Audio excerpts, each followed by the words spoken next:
இதில் நீங்கள் வெல்டு வைக்கும்போது என்ன பண்ணும், முக்கியமான ஒரு கவனிக்க வேண்டிய விஷயம் என்னென்னு பார்த்தீங்கன்னா, காட்டுறேன் பாருங்கள். இந்த சைடு ஏன்னா நம்மளுக்கு அடியில் தான் பிடுங்கும். எப்படின்னா அடியில் தான் தேஞ்சு கட் ஆகிடும். ஏன்னா இது சும்மா ஒரு பைப்பு தான்.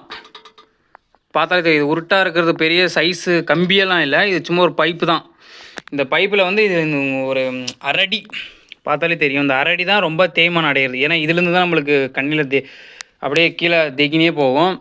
அதுலேருந்து நம்மளுக்கு என்ன ஆகுதுன்னா தேஞ்சு நீங்கள் ஏதாச்சும் வரப்போகிற விட்டிங்கன்னா சும்மா டக்குன்னு கட் ஆகிடும். இது பார்த்தா இது பீஸ் இருக்குது, கட் ஆகாது அப்படின்லாம் இல்லை, கண்டிப்பாக நல்லாவே கட் ஆகிடுது.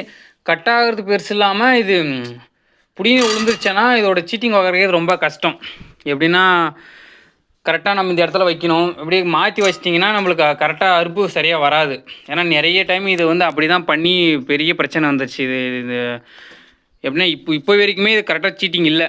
ஏன்னா இதில் இந்த ஃபேன் மாதிரி இருக்கிறதுல நம்மளுக்கு இது அடியில் தாள் மாட்டாது, எதுலேயுமே மாட்டாது. ஆனால் இதில் மட்டும் இது என்ன சீட்டிங் மார்ச்சுனே தெரியல. இது எப்பயுமே இதில் தாள் மாட்டிகிட்டே இருக்குது. ஏன்னா அப்பப்போ கிளியர் பண்ணணும்.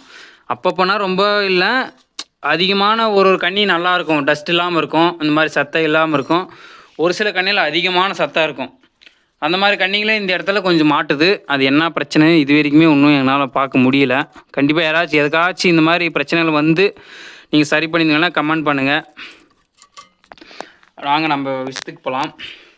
இதில் பெல்ட் வைக்கும்போது நீங்கள் என்ன பண்ணணுன்னா, ஏன்னா இது இந்த ஃபஸ்ட்டில் ஸ்ட்ரைட்டாக இருக்கும், ஒரே ஸ்ட்ரைட்டாக இருக்கும். நீங்கள் வெல்டு இதில் பீஸ் கொடுத்துட்டீங்க, பீஸ் கொடுக்கக்கூடாது.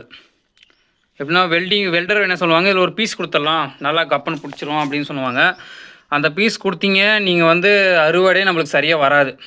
ஏன்னா நம்மளுக்கு இந்த இடம் ஒரு நைஸாக இருக்கணும். ஏன்னா தாள் இப்படி நைஸாக போனால் மட்டும்தான் இந்த இடத்துல கரெக்டாக கட் பண்ணி வெளியே தள்ளும். நம்ம இது வரைக்கும் நம்ம பீஸ் வச்சிட்டோம்னா இந்த இடத்துல